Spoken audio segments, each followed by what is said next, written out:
Hi everybody, I'm Sibal, ibridge manager of IB Psychology, and right now I want to answer a couple frequently asked questions about IB Psychology.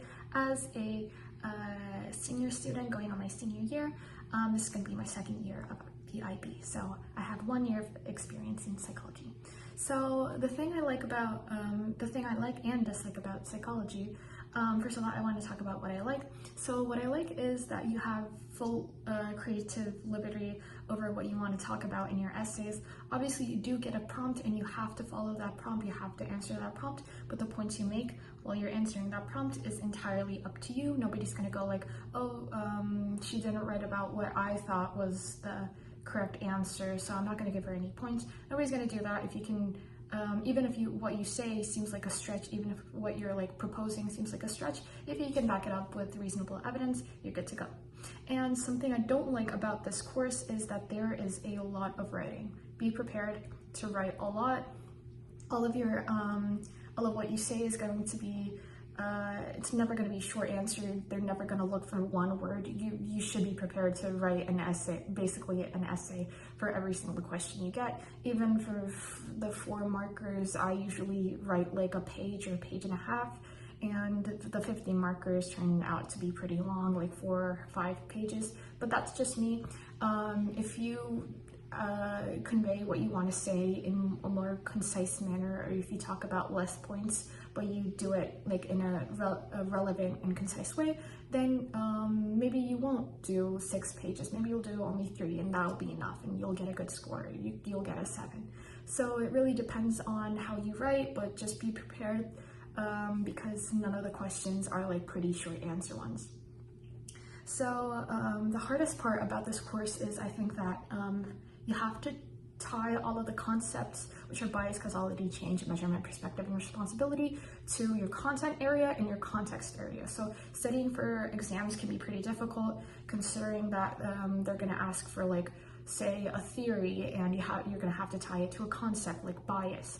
So there's going to be a lot of combinations, so studying for each of them could be kind of difficult. I recommend really understanding what the concepts are, what terms you can use when you're talking about bias. You can do like cherry picking or confirmation bias. The context, you should definitely know what the contexts are, you should know what the theories are, but other than that, if you write like a couple essays before each exam, or like just one maybe, and receive feedback and take it to heart, I think you'll be good. So if I went into IB Psychology pretty blindly. I didn't know what I was getting into, so if I wanted somebody to guide me through, I wish that they told me about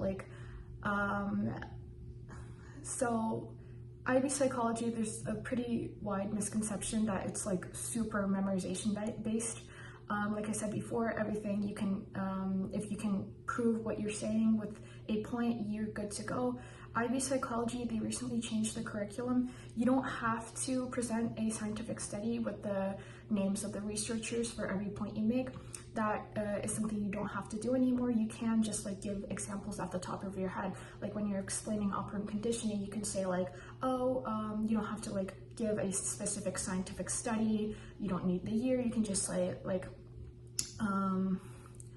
oh, when you punish bad behavior, that behavior is going to be less likely, and you can give an example, and that could be your example. It doesn't have to be a scientific study.